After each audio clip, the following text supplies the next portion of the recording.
Alright guys, let's take a walk outside and see what we can see. The glorious, what I guess you would call backyard. Well, it's not really a yard. Back area. What is this? We've got some British Highlanders and riflemen. Actually, this is the second attempt filming because the first video I did was an issue with the sound, and even though I turned the outer volume of the music off, it kept playing in the background, and for some reason, somehow, the computer continued to pick it up. So the previous video just consists of sound, music.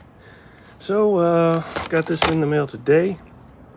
These are the British Highlanders and Riflemen, and the French Middle and Old Guard. So, let's take a look at the British first. I'll do my best to do this one-handed. This is your standard fare with three sprues of bases, and I have no shortage of bases, so I could take them or leave them, but I guess others might need them. Here's your bases. The flag sheets are standard as well. There's nothing different or special regarding your flags. You'll have to decide which flags correspond to the historical, brave, courageous Highlander units.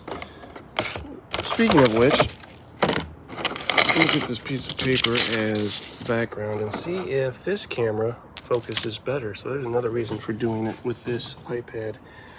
So this is your sprue, and again, you know, no real complaints. You've got your command stand here. We'll focus in on him. It's about the best we're going to get. Maybe if the lighting, it's kind of, the sun's starting to set, so the lighting could be a little bit better. And then your artillery commander, and some skirmishing 95th, which, you know, if anybody and anyone has kept up with this, there was a big brouhaha about them not being in skirmish pose. Now they are. Everybody can relax and gain much needed sleep now. Same deal. 3 of these sprues in a box. I, of course, ordered 2 boxes.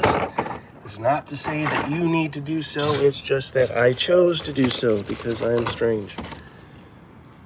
Then we get to this, our French Middle and Old Guard. And again, I already briefly opened these. I went through them. But when I first saw these, I couldn't believe it. Now, I don't know why they would have necessarily done anything significantly different. If the person that sculpts these is a different person, I'm not sure what the deal is, but these things look fantastic. And I'm sorry that this camera, which is actually a really good iPad, will not tune in on these. Shame on you, iPad. It's the best iPad you can get. And that's the best we're going to get. Anyway, you'll have to take my word for it. These things are simply awesome. And it's not just because they're the Guard. It's not just because anything else. It's because they really are. And they just look so good. The command stand here, sure wish I could do better justice to this. The command stand in the center there is just, it's just awesome. I don't know what else to say. These guys came out really well. And I don't know if you're into this stuff or not, or if you've been collecting it, or what your plans are. But I'll tell you what, just picking up a box of these guys just to get them because they look so good, to do whatever you want, make a diorama out of them, or paint them, or who knows what. Do yourself a favor and grab these. For the size and scale that they are, they just look awesome. You've got each sprue has one of Napoleon's daughters here, a 12-pounder, and a Guard commander. Now you do also have on each sprue the Marines and somebody else that I forget now who these guys here are. I apologize. Engineers, is that what? Yeah. And they're fine and dandy, but I tell you what, these Guard units just look awesome. And again, I apologize for the camera. You'll have to take my word for it. just grab these. I mean, just grab them just so you can see them. Grab a box just so you can look at them. That's how awesome these guys are. The other thing would be, let's see. I have a person that left a comment on one of the videos, and I thought instead of replying in kind just below his comment like I typically do, and it's like 2 ships passing in the night, I don't know if anybody sees it and benefits from it. I'll just, I think, start mentioning the person that posted the comment and what it was, and that is from Norm, who asked me, do I prefer gaming with 28mm or the epic scale guys? And as best I can reply to make a long answer relatively short is, when it comes to eye candy and just plain aesthetics, the 28mm, especially painted, look fantastic. Now, beyond that, as far as functionality, practicality, that massed troop effect that you want on a table, you're going to want the smaller scale. And that's because, again, to get that, to get it to feel right, you need so many guys. And if you're doing it in 28mm scale, that means you're going to need a gigantic table. I have, I think, 9 foot by something by like 4.5, 5 foot, and that's about as big as I can practically deal with. And to do it right in 28mm, you need a bigger table and you need more guys. I mean, it took me 6 months to paint the 28mm guys that I have, and to be honest with you, to get it to look and feel right with that mass troop effect, I need at least double, maybe even 3 times what I have to get that, pull that off. But with these guys, it's more easily accomplished. You can get that massed troop effect on the table.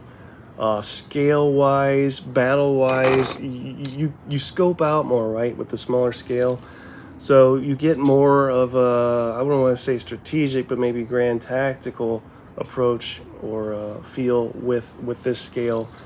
And it just works out better gaming-wise on the table. So I don't know if that answers your question, Norm, or if it confuses you even more. If you wish to talk further about it, just shoot me a comment again or a question, and we'll delve further into the subject. The final thing, 2 things actually, not in the house obviously, but no particular reason. I just thought it was nice out. I've never filmed out here. You get to see my neighbor's wonderful house here that needs painting, as does mine, and this great shed that really is its only purpose is to house the water heater. That's how we do in New Orleans. They don't have water heaters in the house. There's no basement and typically no attic, so these shotgun houses have their water heaters somewhere on the outside, and that's what most of these sheds are for. I digress. What I have set up on the table now, and what will be one or possibly the second to next video that you see, is Legrand Battles, Commands and Colors, Vamiro scenario. And I actually, it requires so much stuff. I ran out, and I have a lot.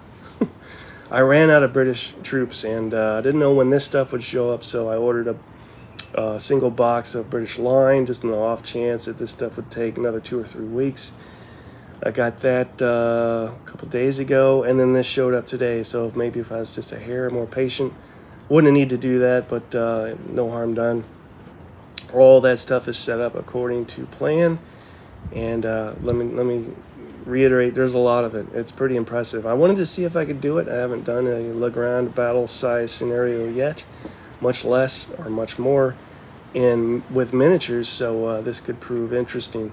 Finally, and before I leave you guys, I am looking into possibly adopting a Vespa, specifically the Seigioni, which is, if you don't know what I'm talking about, look it up. It's Seigiorni, I believe, something like that. It is the, in my opinion, the creme de la creme of Vespas. This thing is fast. It's got some get up and go. It's not your typical little motor scooter. This thing is got some get up in it. So if any of you own one, if any of you owned one, if any of you know someone who owns one or owned one, I'm interested in any and all feedback, positive, negative, and or indifferent, because this is all new for me. I've never owned a two-wheeler other than a bicycle, so I'm doing my research as we speak. I'll be going to a dealership tomorrow to talk to somebody, see if I can actually fit on one, as I am 6'4". There's that to consider, but this is a fairly big size model, so I should be okay in that respect. But yeah, if anybody has anything good to say about them, if you've had any problems with them, I know in the past some of the models have had a rusting issue on the bottom, so I'm aware of that. A couple other bits and bobs and odds and sods regarding these things, but overall I've so far only encountered really just positive things regarding them. So anybody has anything they want to share, that would be appreciated. And also, if anybody has any ideas, questions, comments about the little guys you saw here in this video, which I will not be painting these either. I won't be painting anything for a long time because of that 6-month 28mm fiasco painting endeavor that I delved into. I am still burnt out on painting. So that's that. And what kind of bird that is? Is there an app you can get on your phone that you let it record a bird song and it tells you what bird it is?